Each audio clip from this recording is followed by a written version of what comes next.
الحمد لله نحمده ونستعينه ونستغفره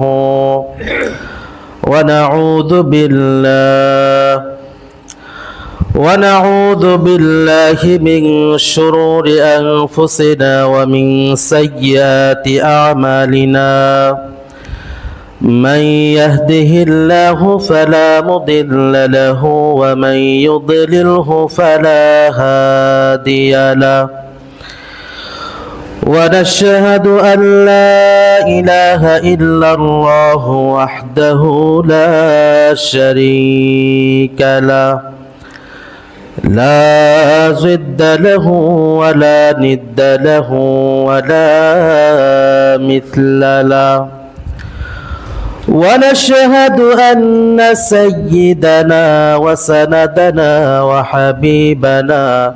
وحبيب ربنا وطبيبنا وطبيب قلوبنا ومولانا محمد صلى الله عليه وعلى آله وأصحابه وبارك وسلم أما بعد فقال الله تعالى في كلامه المجيد وفرقانه الحميد أعوذ بالله من الشيطان الرجيم بسم الله الرحمن الرحيم يا أيها الذين آمنوا اتقوا الله حق تقاته ولا تموتن إلا وأنتم مسلمون. وقال النبي صلى الله عليه وسلم اللهم بارك لنا في رجب وشعبان وبلغنا رمضان. اللهم بارك لنا في رجب وشعبان وبلغنا رمضان أو كما قال عليه الصلاة والسلام. وقال الله تعالى في شان حبيبه أعوذ بالله من الشيطان الرجيم إن الله وملائكته يصلون على النبي يا أيها الذين آمنوا صلوا عليه وسلموا تسليما. اللهم صل على محمد وعلى آل محمد كما صليت على إبراهيم وعلى آل إبراهيم إنك حميد مجيد.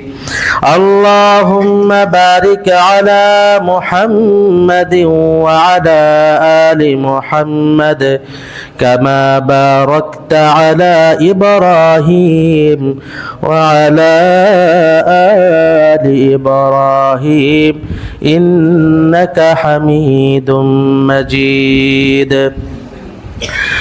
رب اشرح لي صدري ويسر لي أمري واحلل عقدة من لساني يفقه قولي رب زدني علما رب زدني علما رب زدني علما سبحانك لا علم لنا إلا ما علمتنا إنك أنت العليم الحكيم ربنا تقبل منا إنك أنت السميع العليم মুআজ্জাজ মুহতারাম মুসল্লিয়ানে কেরাম, আমার প্রাণ প্রিয় যুবক ভাইয়েরা, আল্লাহ সুবহানাহু ওয়া তাআলার দরবারে প্রথমে লাখো কোটি শুকরিয়া আদায় করি যে মহান রব্বুল আলামিন আমাদেরকে তার হুকুম সালাতুল জুমা আদায় করার জন্য, তার কুদরতি পায়ে সেজদা দেওয়ার জন্য আমাদেরকে মসজিদে আসার এবং বসার তৌফিক দান করেছেন। তাই সকলে শুকরিয়া তান বলি আলহামদুলিল্লাহ। সম্মানিত মুসল্লি ভাইয়েরা আমার, রজব মাস চলতেছে। আজকে রজব মাসের 5 তারিখ। কোন মাস চলতেছে? রজব মাস চলতেছে। আজকে রজবের কত তারিখ? 5 তারিখ। রজব মাস একটি গুরুত্বপূর্ণ মাস। আরবি মাস কতগুলো? আরো জোরে বলেন, কয়টা আরবি মাস? কয়টা? 12টা। এই 12টা মাসের মধ্য থেকে রজব মাস একটি গুরুত্বপূর্ণ মাস। আল্লাহ সুবহানাহু ওয়া তাআলা এই রজব মাস সম্পর্কে পবিত্র কোরআনে বলেছেন, আউযু বিল্লাহি মিনাশ শাইতানির রাজীম বিসমিল্লাহির রাহমানির রাহিম ইন্না ইদ্দাতাশ শুহুরি ইনদাল্লাহি 12 শাহরান ফি কিতাবিল্লাহ ইয়াওমা খালাকাস সামাওয়াতি ওয়াল আরদা মিনহা আরবাতুন হুরুম। আল্লাহ রাব্বুল আলামিন এই আয়াতের মধ্যে ইরশাদ করেছেন, হে দুনিয়ার মানুষ শোনো, পৃথিবীর সৃষ্টির শুরু লগ্ন থেকে আমার বিধানের মধ্যে মাস হলো 12টা। সৃষ্টির শুরু লগ্ন থেকে আল্লাহ বলতেছেন আমার বিধানের মধ্যে মাস হলো 12টা। তার মধ্যে 4টা মাসকে আমি আল্লাহ রাব্বুল আলামিন সম্মানিত হিসাবে সাব্যস্ত করেছি। কয়টা মাসকে জোরে বলেন? আল্লাহর বিধানের মধ্যে মাস কয়টা? 12টা। আল্লাহ বলতেছেন এই 12টা মাসের মধ্য থেকে আমি 4টা মাসকে আমি কি করেছি? সম্মানিত করেছি, মর্যাদাপূর্ণ বলে ঘোষণা দিয়েছি। 4টা মাস কি? 1 নম্বর হলো জিলকদ, 2 নম্বর মাস হলো জিলহজ, 3 নম্বর হলো মুহররম, 4 নম্বর হলো রজব। 4 নম্বর কি জোরে বলেন? রজব। বলেন জিলকদ, জিলহজ, মুহররম, রজব। আল্লাহ বলেন এই 4টা মাসকে আমি সম্মানিত বলে ঘোষণা দিয়েছি, সম্মানিত মর্যাদাপূর্ণ বলে আমি আল্লাহ তাআলা সাব্যস্ত করেছি সৃষ্টির শুরু লগ্ন থেকে। ভাইয়েরা আমার, এখন আপনার মনে একটা প্রশ্ন আসতে পারে, হুজুর রমাদান মাস তো অনেক গুরুত্বপূর্ণ মাস, রমাদান মাসের কথা তো বললেন না। কি বলেন? প্রশ্ন আসে না? আসে কিনা? ভাইয়েরা আমার, এই আয়াতের দিকে লক্ষ্য করলে বুঝবেন আল্লাহ বলছেন সৃষ্টির শুরু লগ্ন থেকে এই 4টা মাসকে আমি সম্মানিত করেছি। আর মাহে রমাদানও খুব গুরুত্বপূর্ণ মাস, রহমতের মাস, মাগফিরাতের মাস, নাজাতের মাস। এই মাসটা গুরুত্বপূর্ণ শুধুমাত্র উম্মতে মুহাম্মাদের জন্য। বলেন সুবহানাল্লাহ। কাদের জন্য? জোরে বলেন। উম্মতে মুহাম্মাদের জন্য। কারণ এই মাহে রমাদানে আল্লাহ রাব্বুল আলামিন পবিত্র কোরআন নাজিল করেছেন, আল্লাহ তাআলা তার কালাম নাজিল করেছেন। এই মাহে রমাদানে আল্লাহ রাব্বুল আলামিন লাইলাতুল কদর লুকিয়ে রাখছেন। এই মাহে রমাদানে আল্লাহ রাব্বুল আলামিন বান্দার ইবাদতের গুণ 70 পর্যন্ত দেন। বলেন সুবহানাল্লাহ। মাহে রমাদান এটা গুরুত্বপূর্ণ। এটা কাদের জন্য? শুধুমাত্র উম্মতে মুহাম্মাদের জন্য। আর সৃষ্টির শুরু লগ্ন থেকে আল্লাহ তাআলা এই 4টা মাসকে কি করেছেন? সম্মানিত করেছেন। যার কারণে সৃষ্টির শুরু লগ্ন থেকে যে কোনো ধর্মের মানুষ এই 4টা মাসকে সম্মান করত। এই 4টা মাসে তারা যুদ্ধ, বিভিন্ন বিশৃঙ্খলা তারা এই মাসে করত না, সম্মান করে বন্ধ রাখতো। বলেন সুবহানাল্লাহ। ভাইয়েরা আমার, এই রজব মাস গুরুত্বপূর্ণ একটি মাস। এই রজব মাসে আল্লাহ রাব্বুল আলামিন এক অলৌকিক ঘটনা সংঘটিত করেছেন। বিশুদ্ধ প্রসিদ্ধ বর্ণনা অনুযায়ী আল্লাহ তাআলা একটি অলৌকিক ঘটনা সংঘটিত করেছিলেন, যেই ঘটনা সৃষ্টির শুরু লগ্ন থেকে আল্লাহ রাব্বুল আলামিন দ্বিতীয়বার আর সংগঠিত করেন নাই, এবং কিয়ামত পর্যন্ত আল্লাহ তাআলা এমন ঘটনা আর পুনরায় ঘটাবেন না। বলেন সেই ঘটনাটা কি? সেই ঘটনাটা হলো মেরাজের ঘটনা। সেই ঘটনা কোন ঘটনা? জোরে বলেন। মেরাজের ঘটনা। এই রজব মাসে আল্লাহ তাআলা মেরাজের ঘটনা সংঘটিত করেছেন। পৃথিবীর সৃষ্টির শুরু লগ্ন থেকে এমন ঘটনা কি আল্লাহ তাআলা ঘটাইছেন? এবং কিয়ামত পর্যন্ত আল্লাহ আর কি করবেন না? এমন ঘটনা ঘটাবেন না। আল্লাহ রাব্বুল আলামিন এই মাসে তার হাবিবকে তার বিশেষ বাড়ি আরশে আজিমে নিয়ে গিয়েছিলেন। বলেন সুবহানাল্লাহ। আল্লাহ রাব্বুল আলামিন তার হাবিবকে নিয়ে গিয়েছিলেন আল্লাহ তাআলা তার কুদরত গুলো দেখানোর জন্য। আল্লাহ তাআলা তার হাবিবকে তার সৃষ্টি জগৎকে দেখানোর জন্য। বলেন সুবহানাল্লাহ। আল্লাহ তাআলা তার কুদরত, তার সৃষ্টি এইগুলোকে দেখানোর জন্য তার হাবিবকে দুনিয়ার জমিন থেকে আরশে আজিমে নিয়ে গেছেন। বলেন সুবহানাল্লাহ। गुफ्ते मूसा बाखुदा है कुहे दूर, गुफ्ते मोहम्मद बाखुदा ये अर्शे नूर। गुफ्ते मूसा बाखुदा है कुहे दूर, गुफ्ते मोहम्मद बाखुदा ये अर्शे नूर। मूसा আলাইহিস সালাতু ওয়াস সালাম আল্লাহর সাথে কথা বলতেন তুর পাহাড়ে গিয়া।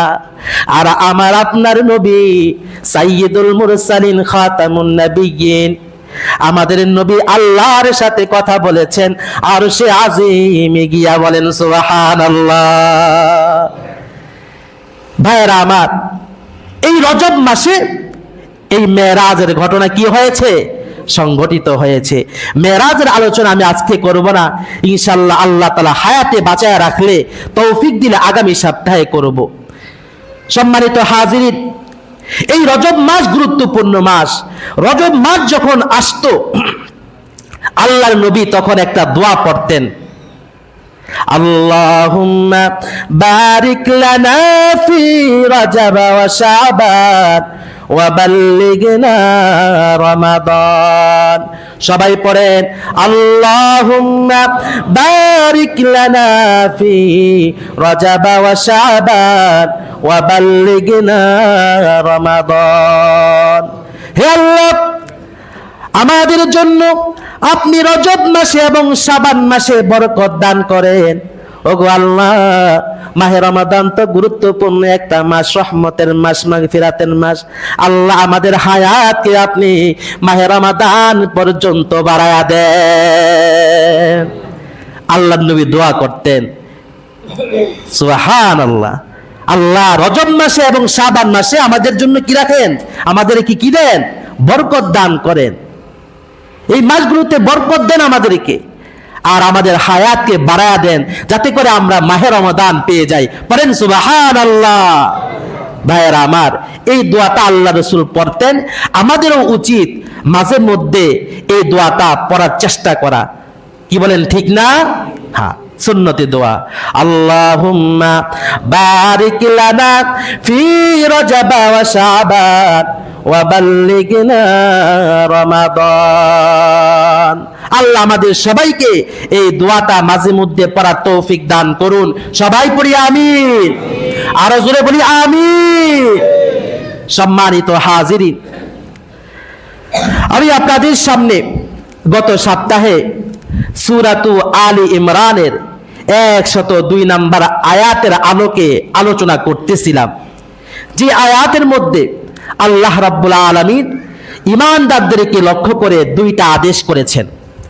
কাদেরকে লক্ষ্য করে? জোরে বলেন। ঈমানদারদেরকে লক্ষ্য করে 2টা আদেশ করেছেন। আমি গত সপ্তাহে বলেছিলাম ঈমানদার কারা? 6টা বিষয়ের উপর যাদের বিশ্বাস আছে তারাই হলো ঈমানদার। কয়টা বিষয়ের উপর? জোরে বলেন। আরো জোরে বলেন, কয়টা? 6টা বিষয়ের উপর যাদের বিশ্বাস আছে তারাই কি? ঈমানদার। কি সেই 6টা বিষয়? আল্লাহর উপর বিশ্বাস স্থাপন করা, ফেরেশতাদের উপরে বিশ্বাস স্থাপন করা, আসমানি কিতাব সমূহের উপর বিশ্বাস স্থাপন করা, সমস্ত রাসূলদের উপর বিশ্বাস স্থাপন করা, আখিরাতের উপর বিশ্বাস স্থাপন করা, এবং 6 নাম্বার হলো ভালো মন্দ যা কিছু হয় অর্থাৎ তাকদীরের উপর বিশ্বাস স্থাপন করা। এই 6টা বিষয়ের উপর আমাদের বিশ্বাস আছে না নাই? আওয়াজ জোরে হয় নাই। ইমানের দাবি তো এটা। আমরা ইমানের কথা যখন বলবো তখন জোরে আওয়াজে বলবো। কথা বলেন, ঠিক কিনা? ইমানের দাবি তো এটাই। এই 6টা বিষয়ের উপর বিশ্বাস আমাদের আছে না নাই? আমরা ইমানদার, বলি আলহামদুলিল্লাহ। আল্লাহ তাআলা আমাদেরকে লক্ষ্য করে বলছেন 2টা আদেশ করেছেন। কয়টা আদেশ? জোরে বলেন। 2টা। আল্লাহ রাব্বুল আলামিন বলতেছেন, ইয়া আইয়ুহাল্লাযীনা আমানুত্তাকুল্লাহা হাক্কা তুকাতিহি, হে ঈমানদারগণ তোমরা আমাকে ভয় করার মতো ভয় করো। ভয় করার মতো ভয় করো। কিভাবে ভয় করতে হবে? জালালউদ্দিন সুয়ুতী রাহমাতুল্লাহি আলাইহি তাফসীরে জালালাইনের মধ্যে লিখেছেন, আল্লাহ তাআলাকে এভাবে ভয় করতে হবে, বিআইয়ুতা ওয়ালা ইউসা, বিআইয়ুশকারা ওয়ালা ইউকফার, বিআইয়ুযকারা ওয়ালা ইউনসা। 6টা বিষয়ের দিকে লক্ষ্য রাখলেই আল্লাহকে ভয় করার মতো ভয় করা হবে। 1 নাম্বার হলো আল্লাহর আনুগত্য করা। আল্লাহ রাব্বুল আলামিন যে সমস্ত কাজগুলো করতে নিষেধ করেছেন সেই সমস্ত কাজগুলো থেকে বিরত থাকা। 3 নাম্বার হলো আল্লাহ তাআলার নিয়ামতের শুকরিয়া আদায় করা, নিয়ামত পাওয়ার পরে নিয়ামতের অস্বীকার না করা। 5 নাম্বার হলো আল্লাহ তাআলাকে ভুলে না যাওয়া, আল্লাহ তাআলাকে সব সময় স্মরণ রাখা। বলেন সুবহানাল্লাহ। এই 6টা বিষয়ের উপর যারা খেয়াল রাখবে সেই প্রকৃতপক্ষে আল্লাহকে কি করে? ভয় করার মতো ভয় করে। বলেন সুবহানাল্লাহ। আল্লাহর আনুগত্য করতে হবে, তার নাফরমানি করা যাবে না, তার নিয়ামত পাওয়ার পরে শুকরিয়া আদায় করতে হবে, সেই নিয়ামতের অস্বীকার করা যাবে না, আল্লাহ তাআলাকে ভুলে যাওয়া যাবে না, আল্লাহ তাআলাকে সব সময় কি রাখতে হবে? স্মরণ রাখতে হবে। আল্লাহ তাআলা হাজির, আল্লাহ তাআলা আমাকে সব সময় দেখতেছে। কথা বলেন, ঠিক কি না? আমাদের আকাবিররা আল্লাহ তাআলাকে কেমন হাজির নাজির মনে করতেন? হাজী আমদাদুল্লাহ মুহাজির মক্কি রাহমাতুল্লাহি আলাইহির ঘটনা আমি আপনাদেরকে শোনাই। হাজী আমদাদুল্লাহ মুহাজির মক্কি রাহমাতুল্লাহি আলাইহি তিনি পা সোজা করে বসে না, পা সোজা করে ঘুমায় না। তার একজন শাগরেদ ছিল আল্লামা মুফতি রশিদ আহমদ গঙ্গোহী রাহমাতুল্লাহি আলাইহি, যাকে কুতুবুল আলম বলা হয়। আল্লামা রশিদ আহমদ গঙ্গোহী রাহমাতুল্লাহি আলাইহি হাজী আমদাদুল্লাহ মুহাজির মক্কি রাহমাতুল্লাহি আলাইহিকে বলতেছেন, হুজুর আমি খেয়াল করলাম আপনি পা সোজা করে বসেন না, পা সোজা করে ঘুমান না, এর কারণটা কি? আমদাদুল্লাহ মুহাজির মক্কি রাহমাতুল্লাহি আলাইহি রশিদ আহমদকে বললেন, ও রশিদ, আসলে আমি পা সোজা করে কিভাবে ঘুমাবো? কারণ আমি পা সোজা করতে পারি না, কারণ 24টা ঘন্টা আমার মনে হয় আমার আল্লাহ আমাকে দেখতেছে, আমার আল্লাহ আমার সামনে আছে। আরো জোরে বলেন আল্লাহু আকবার। ও রশিদ, আমার সব সময় মনে হয় আমার আল্লাহ আমাকে দেখতেছে, আমার আল্লাহ আমার সামনে আছে, যার কারণে আমি পা সোজা করে বসি না, পা সোজা করে ঘুমাই না, কারণ আল্লাহ দেখতেছে আমি পা কিভাবে সোজা করে ঘুমাবো। ভাইরা আমার, এটাই হলো আল্লাহ তাআলাকে সব সময় স্মরণ রাখা। এমন স্মরণ যদি বান্দা আমরা রাখতে পারি তাহলে আমরাই হব মুত্তাকি। জোরে বলেন ঠিক কিনা? কারণ আল্লাহকে স্মরণ রাখতে পারলে আমাদের দ্বারা গুনাহ হওয়া অসম্ভব। জোরে বলেন ঠিক কিনা? বাবার সামনে গুনাহ করা যায় না, বাবার সামনে কি করা যায় না? অপরাধ করা যায় না। বাবা দেখতেছে, আমাদের অন্তরেও যখন এই বিষয়টা আসবে, আমার আল্লাহ তো দেখতেছে, আমার বাবার চাইতে, আমার মার চাইতে তো আমার আল্লাহ বহু গুণ বড়। জোরে বলেন ঠিক কিনা? এই মন অন্তরে যখন এই চিন্তা আসবে, এই কথা যখন লালিত করব, লালন করব, তখন আর গুনাহ হবে না। এই জন্য বলছেন সব সময় আল্লাহকে স্মরণ রাখা, ভয় করার মতো ভয় এভাবে করতে হবে। গত সপ্তাহে এটার আলোচনা আমি আপনাদের সামনে করেছি। আল্লাহ রাব্বুল আলামিন দ্বিতীয় আদেশ করেছেন, ওয়ালা তামুতুন্না ইল্লা ওয়া আনতুম মুসলিমুন। প্রথম আদেশ ভয় করার মতো ভয় করতে হবে।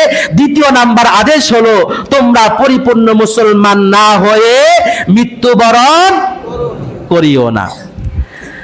সম্মানিত হাজিরিন, পরিপূর্ণ মুসলমান কিভাবে হতে হবে জানার দরকার আছে না নাই? আল্লাহ বলছেন পরিপূর্ণ মুসলমান না হইয়া মৃত্যুবরণ করিও না।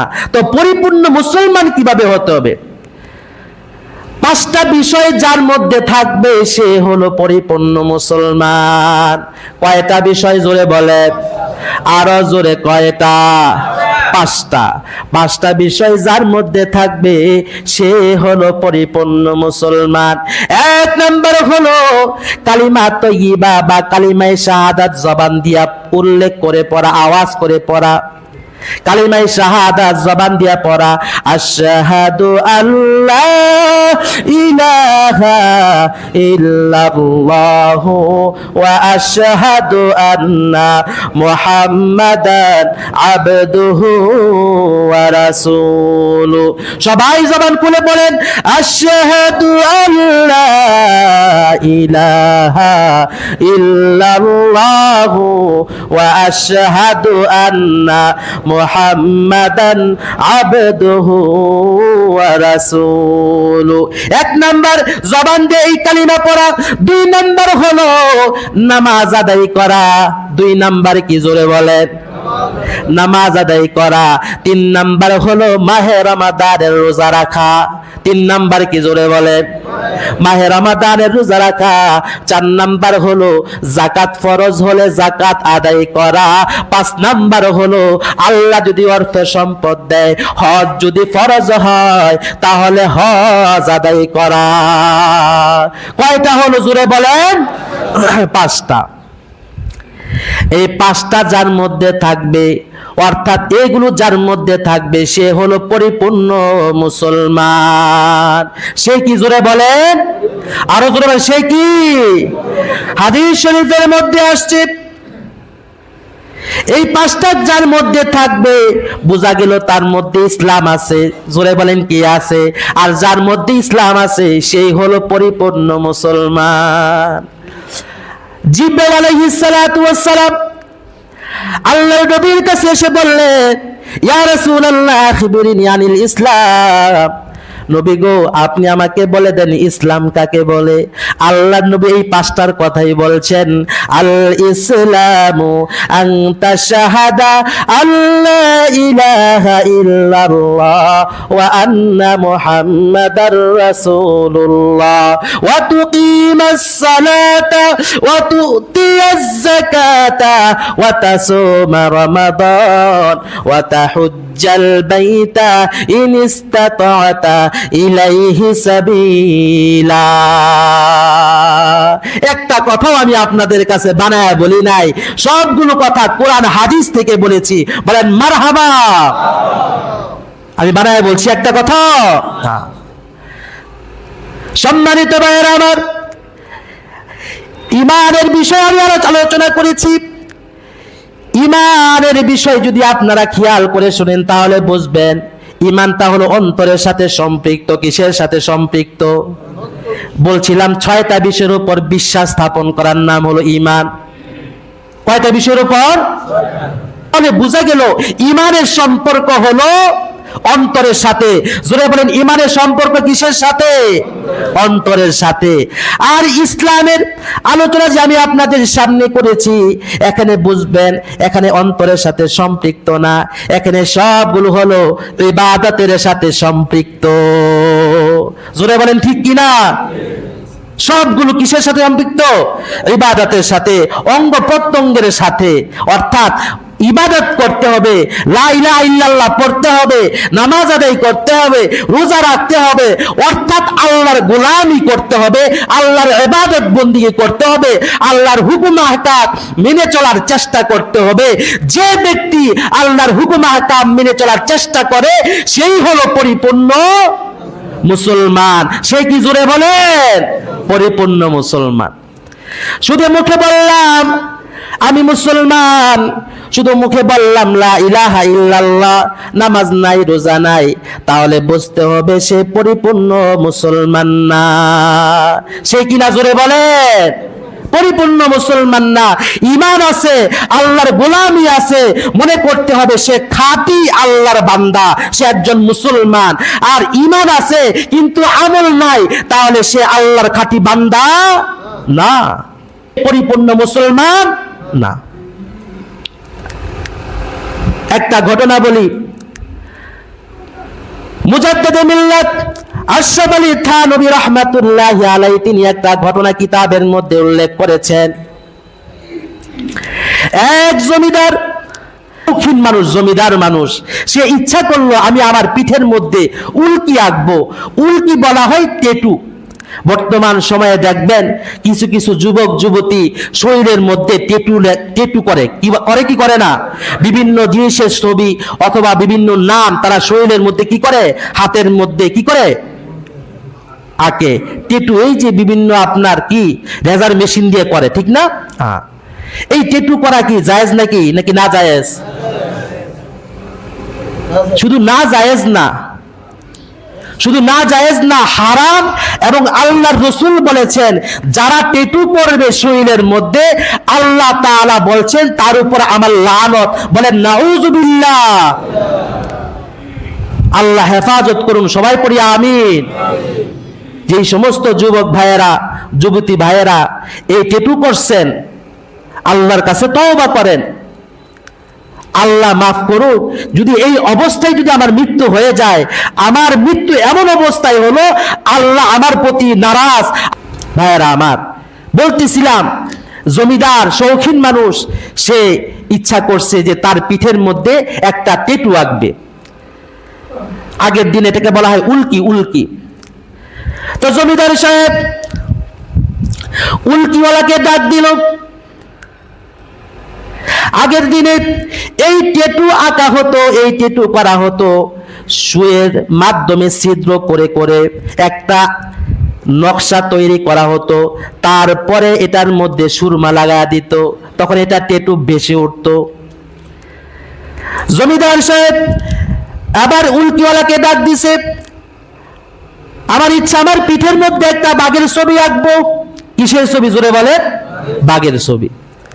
বাঘের ছবি আঁকবো। এবার উল্কিওয়ালা বলল জমিদার সাহেব তাহলে পিঠের কাপড়টা সরাইয়া শুয়া পড়েন, আমি আপনার পিঠের মধ্যে বাঘের ছবি এঁকে দেই। এবার জমিদার সাহেব পিঠের কাপড় সরাইয়া শুয়ে পড়ছে। এবার উল্কি করবে, বাঘের ছবি আঁকবে। প্রথমে তো সুই দিয়ে আগে ছিদ্র করবে, একটা নকশা তৈরি করবে, বাঘের নকশা। সুই দ্বারা যখন ছিদ্র করে, এটাকে আরামের না কষ্টের? জোরে বলেন। কষ্টের। এবার উল্কিওয়ালা যখন সুই দিয়ে ছিদ্র শুরু করলো, জমিদার সাহেব বলতে লাগলো, কি ব্যাপার উল্কিওয়ালা, তুমি কি করতেছো? ব্যথা লাগতেছে? উল্কিওয়ালা বলল, জমিদার সাহেব আপনি না বললেন বাঘের ছবি আঁকার জন্য, আমি তো বাঘের লেজ আঁকতেছি। এবার জমিদার সাহেব বলল, একটা কাজ করো, লেজ আঁকার দরকার নাই, লেজ ছাড়া বাঘ আঁকো। এবার জমিদার এই কথা যখন বলল, উল্কিওয়ালা জমিদারের পিঠের আরেকটা অংশের মধ্যে আবার ছিদ্র শুরু করলো। এবার জমিদার চিৎকার করে উঠল, এই বেটা কি করো, খুব ব্যথা পাইতেছি। উল্কিওয়ালা বলতেছে, জমিদার সাহেব আমি বাঘের পা আঁকতেছি, পা। বললো, একটা কাজ করো, ব্যথা লাগে, পা আঁকার দরকার নাই, পা ছাড়া তুমি একটা বাঘের ছবি আঁকো। পা আঁকার কি নাই, দরকার নাই, ব্যথা লাগে। এবার উল্কিওয়ালা জমিদারের পিঠের অন্য একটা অংশের মধ্যে, অন্য জায়গার মধ্যে আবার ছিদ্র শুরু করলো। এক দুইটা যখন ছিদ্র করলো, সে চিৎকার দিয়ে উঠলো, বললো, কি করতেছো, কি করতেছো, সহ্য করতে পারতেছি না। এবার উল্কিওয়ালা বলতেছে, জমিদার সাহেব আমি বাঘের পেট এবং পেট আঁকতেছিলাম। এবার জমিদার বলে উল্কিওয়ালাকে, ও উল্কিওয়ালা, তোমার পেট পিঠ আঁকার দরকার নাই, পেট পিঠ ছাড়া একটা বাঘের ছবি আঁকা দাও। জমিদারের কথা শোনার পরে উল্কিওয়ালা জমিদারের পিঠের আরেকটা অংশের মধ্যে আবার ছিদ্র শুরু করলো। এবার চিৎকার মেরে জমিদার সাহেব বলতে লাগলো, কি ব্যাপার, এত ব্যথা লাগতেছে, এত ব্যথা লাগতেছে, কি করতেছো? এবার সেই উল্কিওয়ালা বলল, জমিদার সাহেব আমি বাঘের মাথা আঁকতেছি, চেহারা আঁকতেছি, মাথা আছে। এবার জমিদার বলল উল্কিওয়ালাকে, একটা কাজ করো, তোমার মাথা আঁকার দরকার নাই, মাথা ছাড়া একটা বাঘের ছবি এঁকে দাও। মাথা আঁকার দরকার নাই, মাথা ছাড়া কি করো, একটা বাঘের ছবি এঁকে দাও। এবার উল্কিওয়ালা নিজের ব্যাগের ভিতরে শুয়ে রেখে জমিদারের কাছে দুই হাত জোর করে বলতে লাগলো, জমিদার সাহেব বেয়াদবি মাফ করবেন, ক্ষমা করবেন, লেজ ছাড়া, মাথা ছাড়া, পেট ছাড়া, পিঠ ছাড়া আমি কোনোদিন বাঘ দেখি নাই। সুতরাং যেই বাঘ আমি কোনোদিন দেখি নাই, এমন বাঘ আমি আঁকতে পারবো না। আপনাদেরকে জিজ্ঞেস করি, লেজ ছাড়া, পেট ছাড়া, পিঠ ছাড়া, মাথা ছাড়া কি বাঘ হতে পারে? আরো জোরে বলেন, হতে পারে? লেজ ছাড়া, পিঠ ছাড়া, পেট ছাড়া, মাথা ছাড়া যেমন বাঘ হতে পারে না, ঠিক তেমনি ভাবে নামাজ ছাড়া, রোজা ছাড়া, আল্লাহর গোলামি ছাড়া একজন মানুষ পরিপূর্ণ মুসলমান হতে পারে না। কথা বলেন ঠিক কি না? পেট ছাড়া, পিঠ ছাড়া, মাথা ছাড়া যেমন বাঘ হয় না, ঠিক তেমনি ভাবে নামাজ নাই, রোজা নাই, আল্লাহর গোলামি নাই, আল্লাহর বিধিবিধানের তোয়াক্কা করো না, তুমি মুখে যতই বলো আমি মুসলমান, তুমি কশিন কালেও পরিপূর্ণ মুসলমান হতে পারবা না। জোরে বলেন ঠিক কি না? মুসলমানি বুয়াদ গরদান নিহাদান, ইনানে খুদ বাদাসতে খাজাদান, মুসলমানি বুয়াদ গরদান নিহাদান, ইনানে খুদ বাদাসতে খাজাদান। মুসলমান তো সে যে আল্লাহর বিধিবিধানকে বিনয়ের সাথে গ্রহণ করে। কথা বলেন ঠিক কি না? সম্মানিত হাজিরিন, বলতেছিলাম ঈমান হলো অন্তরের সাথে সম্পৃক্ত। ঈমান কিসের সাথে সম্পৃক্ত? আরো জোরে, কিসের সাথে? অন্তরের সাথে। সারা জীবন মনে রাখবেন। আর ইসলাম কিসের সাথে সম্পৃক্ত? বলেন আমলের সাথে। বলেন কিসের সাথে? আমলের সাথে। ঈমান কিসের সাথে সম্পৃক্ত? অন্তরের সাথে। আর ইসলাম কিসের সাথে সম্পৃক্ত? আমলের সাথে সম্পৃক্ত। আমরা পরিপূর্ণ ঈমানদারও হতে চাই, আমরা পরিপূর্ণ মুসলমানও হতে চাই। হতে চাই কি চাই না? আল্লাহ আদেশ করছেন, বান্দা তুমি পরিপূর্ণ মুসলমান না হইয়া মৃত্যুবরণ করিও না। কারণ পরিপূর্ণ মুসলমান না হইয়া যদি মৃত্যুবরণ করো, তোমার কষ্টের শেষ থাকবে না। কারণ ঈমান আনছো ঠিকই, কিন্তু এই দুনিয়ার জীবন তো কয়েকদিনের জীবন, তারপরে তো তোমার 50,000 বছর কবরে থাকতে হবে। যদি আমল না নাও, তাহলে কবরে 50,000 বছর কমসে কম তোমাকে কষ্টের মধ্যে জীবন যাপন করতে হবে, জাহান্নামের শাস্তি ভোগ করতে হবে। তারপরে কবর থেকে উঠার পরে হাসরের ময়দান, সেই হাসরের ময়দানেও তোমাকে পেরেশানির মধ্যে পড়তে হবে যদি তোমার আমল না থাকে, যদি তোমার ইবাদত বন্দেগী না থাকে। কথা বলেন ঠিক কি না? সবাই নাফসি নাফসি করবে। যারা আল্লাহর খাঁটি গোলাম, তারা সেই জায়গার মধ্যে, আর তখন তারা সেই জায়গার মধ্যে হাসরের ময়দানে তারা খুশিতে আনন্দে থাকবে আল্লাহর দিদার দেখার জন্য। বলেন সুবহানাল্লাহ। আর যদি আমল ছাড়া যায়, তাহলে কি অবস্থা হবে? কবরের মধ্যেও ধরা খাবো, এবং কি হাসরের ময়দানেও কি করব? ধরা খাবো। আমল না থাকলে হাসরের ময়দানে আমাদের আমল কোথায় আসবে? ডান হাতে না বাম হাতে? আমল যদি না করে, নামাজ পড়ে না, রোজা রাখে না, হাসরের ময়দানে ঠিকই আল্লাহ রাব্বুল আলামিন আমল দিয়া দিবেন বাম হাতে। কোন হাতে দিবেন? জোরে বলেন। বাম হাতে দিবেন। তখন শত কান্না করলে কিন্তু লাভ হবে না, শত চিৎকার করলেও লাভ হবে না। তখন বান্দা ঠিকই বলবে, ইয়া লাইতানি লাম উতা কিতাবিয়া, হায় আফসোস, হায় যদি আমাকে আমার আমলনামা না দেওয়া হতো। ওয়ালাম আদরি মা হিসাবিয়া, এখন আমার কি হিসাব হবে? এবার আমাকে কে বাঁচাবে? এখন আমার কি হিসাব হবে? তখন বান্দা ঠিকই কান্না করে করে, চিৎকার করে করে এই কথাগুলো বলতে থাকবে, ইয়া লাইতাহা কানাতিল কাদিয়া। বান্দা বলতে থাকবে, হায় হায়, নামাজ না পড়ার কারণে, রোজা না রাখার কারণে, আল্লাহর গোলামি না করার কারণে আমার আমলনামা আমার বাম হাতে দেওয়া হয়েছে। এখন তো জাহান্নাম ছাড়া আমার কোনো উপায় নাই। হায় হায়, আমার মৃত্যুই যদি আমার সব শেষ করে দিত, তাহলে কতই না ভালো হতো। বান্দা ঠিকই চিৎকার করে করে কাঁদবে, হায় হায়, মৃত্যু যদি আমার সব শেষ করে দিত, আমাকে যদি হাসরের ময়দানে না দাঁড়াইতে হতো, তাহলে কতই না ভালো হতো।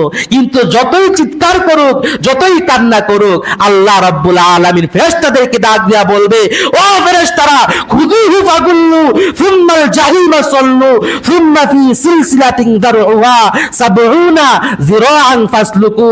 তারে ধরো, তারে জাহান্নামের মধ্যে শিকল দিয়া পেঁচায়া তারপরে নিক্ষেপ করো। বলেন নাউযুবিল্লাহ। আল্লাহ আমাদের সবাইকে হেফাজত করুন। সবাই পড়ি আমিন। আমলের দরকার আছে না নাই? আল্লাহ বলছেন, ওয়ালা তামুতুন্না ইল্লা ওয়া আনতুম মুসলিমুন। বান্দারে, তুমি পরিপূর্ণ মুসলমান হও। কিভাবে মুসলমান হইবা? আমার গোলামির মাধ্যমে পরিপূর্ণ মুসলমান হইয়া তারপরে কবরে আসিও। কারণ বান্দা, জাহান্নামের শাস্তি তুমি সহ্য করতে পারবা না। জোরে বলেন ঠিক কিনা? আল্লাহ আমাদের সবাইকে পরিপূর্ণ মুসলমান হওয়ার তৌফিক দান করুন। সবাই পড়ি আমিন। আরো জোরে বলি আমিন। যা কিছু আলোচনা করলাম, আল্লাহ তাআলা আমাদের সবাইকে কথাগুলো সহিভাবে বোঝার এবং তার উপর আমল করার তৌফিক দান করুন। ওয়া আখিরু দাওয়ানা আনিল হামদুলিল্লাহি রাব্বিল আলামিন। যারা সুন্নাত